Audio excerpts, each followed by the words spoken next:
Hey, what's going on, guys? Welcome back to the channel. In this episode, I'll be talking about establishing a foundation, um, a lifestyle foundation for your fitness and health goals. All right.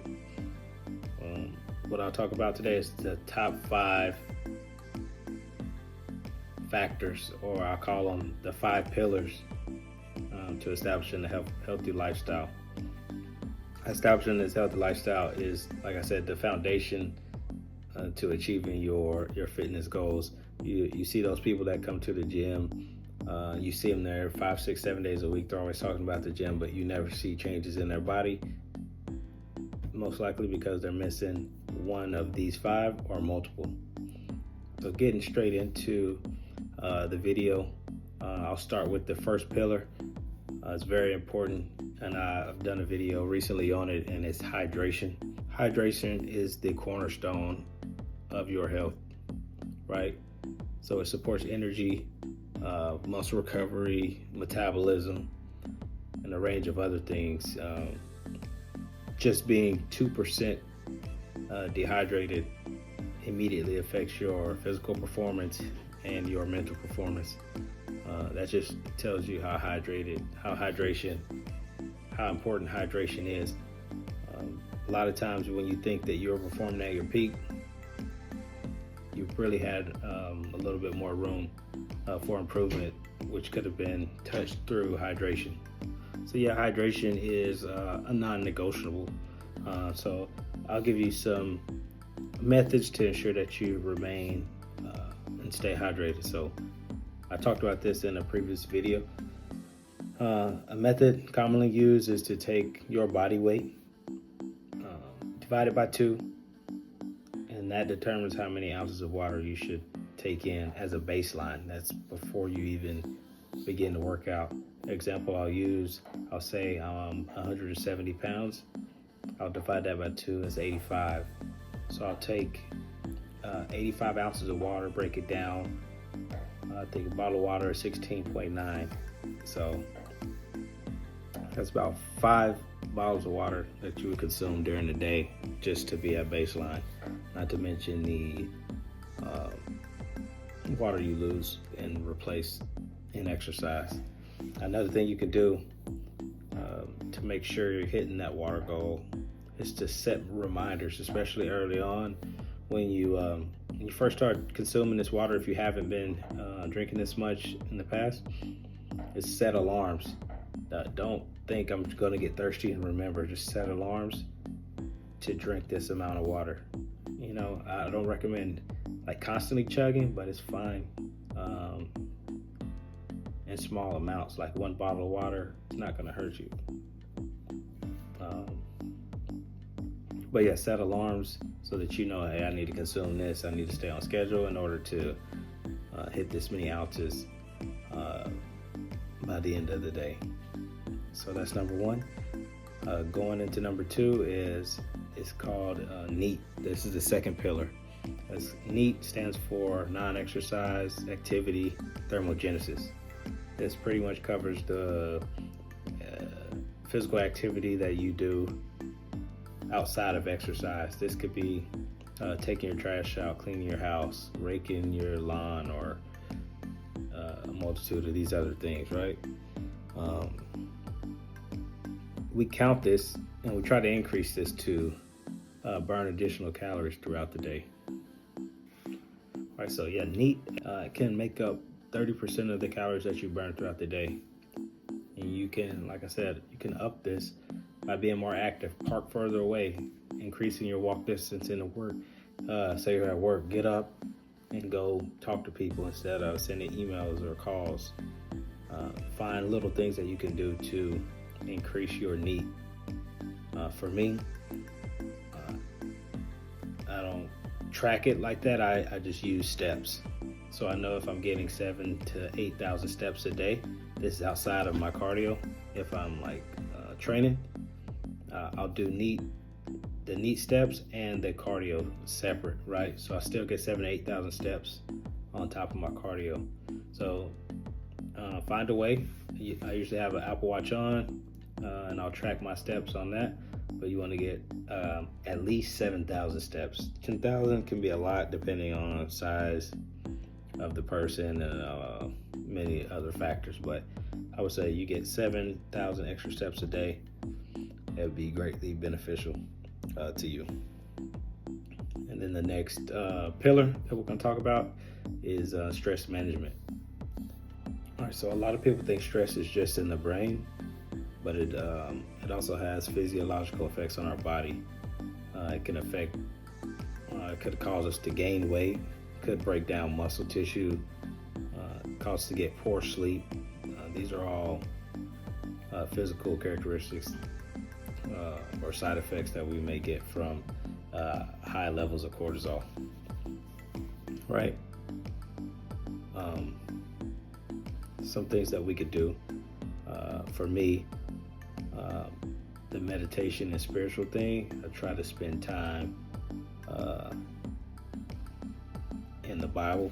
For me, some people might want to meditate, but this is something that calms me. They have apps like the Calm app and a couple other apps that you guys can use too.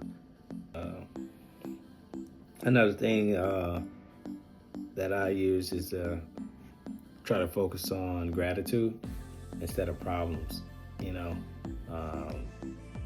It's been shown that just showing gratitude or just even writing it down, journaling, has an effect on your levels of cortisol in your body. And then the other one is, the last one I'll talk about is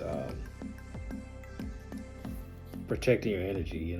Sometimes it's okay to say no. You got to learn how to say no. Don't overextend yourself. That's where a lot of stress comes from. People don't know how to say no, and you just got to learn how to protect your energy. Don't get involved in everything that you see. Everything's not a yes, right? So you can use those three things to better manage stress. All right, so to go into the fourth pillar, it's going to be sleep. Sleep can be important because it gives your body the chance to rest and recover from physical activity. Gives your brain the chance to rest and recover as well. A poor sleep can really lead to what we talked about, cortisol before. It can lead to elevated levels of cortisol as well. And it also can affect another hormone called ghrelin, which is your hunger hormone, which makes you hungry and doesn't force you to eat, but it makes you desire foods that you probably wouldn't eat if you had proper sleep, right? So you do want to get 7 to 9 hours of sleep per night. When you get less than 5 hours of sleep in a night, it's similar to being under the influence of alcohol. So that's how important sleep is. Some things that you could do to some practical actions you could take is to create a schedule, create a sleep schedule. This is when I go to bed, regardless. The work's going to be there tomorrow. The game's going to be there tomorrow.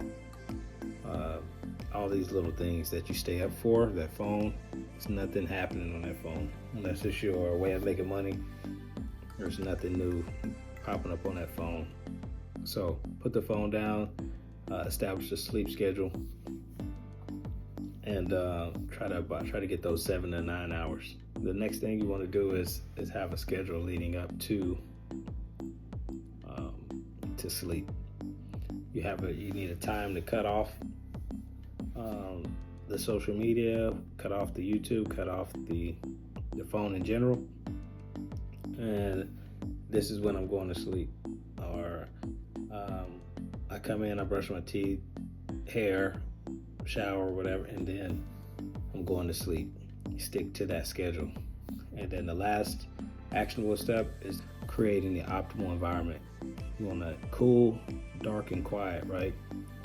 So no blue lights, blackout curtains, whatever you have to do to ensure that your sleep environment is cool, dark, and quiet. That is the best environment for you to get the best out of your sleep. And the last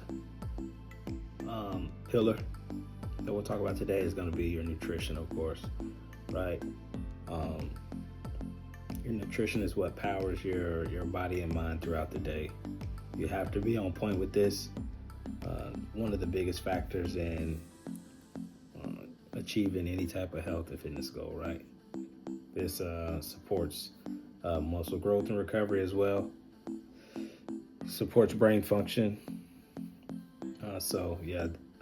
Nutrition is a huge part of it. A diet that's rich in whole foods, grains, fruits, vegetables. All of these things are going to improve your body composition and lower the risk of disease as well. And with your food, you want to focus on having balanced meals. Balanced meals, I like to go high protein meals, healthy fats, and complex carbs, right?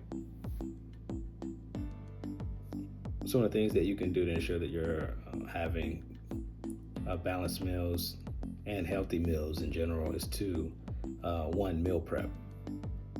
So this is going to force you to have food prepared. You take that excuse out. You have food prepared. You don't reactively eat. You don't emotionally eat because you have meals in place that are pre-made for consumption. Another thing you want to do is avoid the sugar, the additional sugar, the sugary drinks. Take the sodas out of your diet. Some of the protein, like the core, I forgot the name of it, but some of these pre-made protein shakes, they got close to 30 grams of sugar in it, right? And I think that is just a little bit too much, but you can take the sugary drinks, the sodas, and the high fructose corn syrup, the high sugar drinks out of your diet. It will significantly help you maintain a good diet. All right, so these are my 5 pillars for establishing a healthy foundation. Like I said, even without exercising, like going to the gym, physically exercising, if you add these 5 to your life, you will see changes in health and body composition. What you do want to do is start small.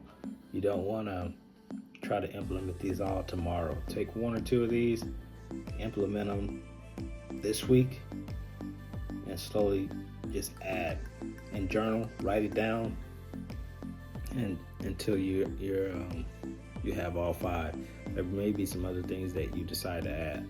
I'm just giving you my top 5. So take these 5, add them to your daily routines or your weekly routines, and let me know how it goes for you. All right, so what I want you to do is in the comments, just go ahead. Which one of these 5 pillars do you think you need the most help with? Drop it in the comments, and then we'll start a conversation. About it there. All right, don't forget to subscribe to the channel, hit the notification bell, and so you don't miss the next episode. Also, if you have anything that you want me to cover, just drop it in the comments as well, and then I'll try to cover that as well. I appreciate you guys. Come back next week, or not next week, but for the next episode, whenever I drop it, and I'll be talking about movement fundamentals. Some of the most fundamental movements that you should be doing before diving deep into your fitness training. And this stuff will help you prevent injury so that you can do this for a long time. All right, don't forget to subscribe, hit the notification bell, and come back for the next episode. Also, let me know if there's something that you want me to talk about in the future, and I'll just drop that in the comments, and I'll make a video about it or something. Then all right, so thank y'all for watching. I'll see y'all in the next one. Peace.